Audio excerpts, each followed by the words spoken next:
Hey guys, welcome back to YouTube channel unique classes. तो कैसे हैं आप सभी? मेरे ख्याल से आप सभी बहुत ही खुश होंगे। और यूनिक क्लासेस के आप छोटे छोटे भाई बहन हो, यानी कि मेरे दीदी के।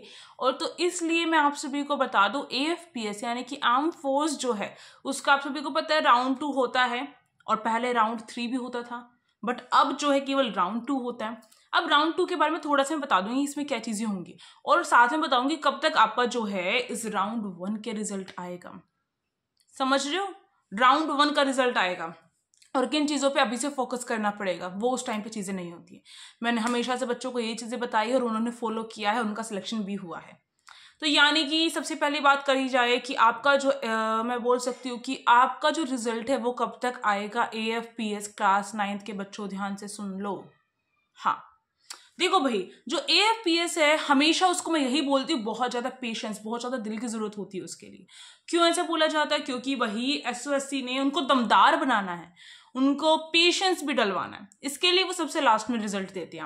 आपका पेशेंस चेक किया जाता है उसमें। समझ रहे हो? कई बार तो पता क्या हो जाता है, कई बार ये हो जाता है बच्चे दूसरे स्कूल में एडमिशन ले लेते हैं, उसके बाद उनका रिजल्ट आता है।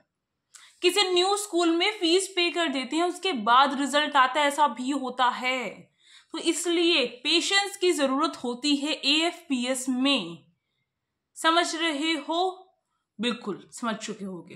तो यानी कि AFPS जो है आप सभी का, उसमें जो रिजल्ट है आप सभी का वो बहुत डिले होता है, बहुत डिले होता है। उसका रीजन मेरे पास कुछ भी नहीं है, ऐसा क्यों होता है और क्यों नहीं होता है, नहीं है। अब देखो कितना टाइम लग सकता है। सबसे पहले तो जो फाइनल रिजल्ट होता है स्टैम्प का, ह्यूमैनिटीज का, PVA का और हाई एंड का, ये आते हैं। इसके बाद AFPS का रिजल्ट आता है किसका? राउंड 1 का। उन सब का राउंड 2 का रिजल्ट आता है और AFPS का राउंड 1 का यहाँ रिजल्ट आता है, उसके भी कुछ टाइम बाद।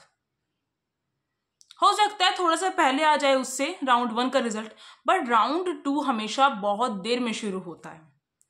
बट ये बात है कि जैसे ही आपका राउंड 1 का रिजल्ट आएगा, राउंड 2 की तैयारी करने के लिए इतना टाइम नहीं मिलेगा, एक हफ्ते में सब कुछ निपट जाएगा। समझ रहे हो? तो यानी कि उसमें आपका क्या होता है, राउंड 2 में आपका मैं बताऊंगी कब तक आ सकता है आपका रिजल्ट। पहले हम बात कर लेते हैं राउंड 2 में होता क्या। उसमें क्या होता है आप सभी का कि जो फिजिकल जो टेस्ट है वो होता है आपका, मेडिकल टेस्ट भी होता है उसमें आपका, और इंटरव्यू टाइप भी होता है आपका उसमें। ठीक है। अब देखो फिजिकल टेस्ट में आपका जो ओवरऑल जो बॉडी है उसका वेट वगैरह और आपसे जो लॉन्ग जंप वगैरह इस तरीके से और रेस वगैरह है वो भी चीजें करवा के देखी जाती है वहां पर। तो उसकी प्रैक्टिस आपको अभी से करनी पड़ेगी, यानी कि एक हफ्ते में हम अपनी बॉडी को उस तरीके से ट्रेन नहीं कर सकते हैं। समझ रहे हो? तो इसलिए अभी से प्रैक्टिस करनी स्टार्ट कर दो। अब देखो दूसरी बात, मेडिकल टेस्ट। मेडिकल टेस्ट में वेट जो होता है ना, वेट जैसे जिसका वेट ज्यादा है और जिसका वेट बहुत कम है, उनके लिए एक मीडियम वेट डिसाइड किया गया है। अब वो जो मीडियम वेट है वो तो अभी मुझे पता नहीं है, वो डॉक्यूमेंट्स देखने पड़ेंगे उसके, मैं फिर आपको बता सकती हूँ। तो राउंड 2 की जो है हम स्पेसिफिक अलग तरीके से समझेंगे।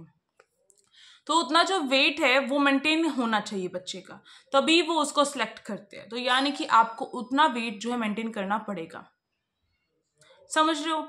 और आपका जो AFPS का जो रिजल्ट है वो कहीं ना कहीं आसपास रहेगा। किसके आसपास रहेगा? आप सभी का जो AFPS का जो रिजल्ट है आप सभी का, जब उन सब का फाइनल रिजल्ट आएगा उसके आसपास आएगा राउंड 1 का रिजल्ट। उसके बाद राउंड 2 का रिजल्ट जो है थोड़ा सा गैप रहेगा, और उसके बाद मैं बोल सकती हूँ कि आप सभी का ओवरऑल अप्रैल तक सब कुछ निपटेगा। उसके बाद आपका एडमिशन प्रोसेस चलेगा, तो डिले ही होगा AFPS का हमेशा। तो मेरे ख्याल से वीडियो इन्फॉर्मेटिव थी, तो लाइक शेयर एंड सब्सक्राइब, और डिटेल में हम डिस्कस करेंगे कोई नेक्स्ट वीडियो में। अभी बस इतना बताना था कहाँ तक कब तक क्या चीजें हो सकती है। तो thank you for watching this video, like share and subscribe.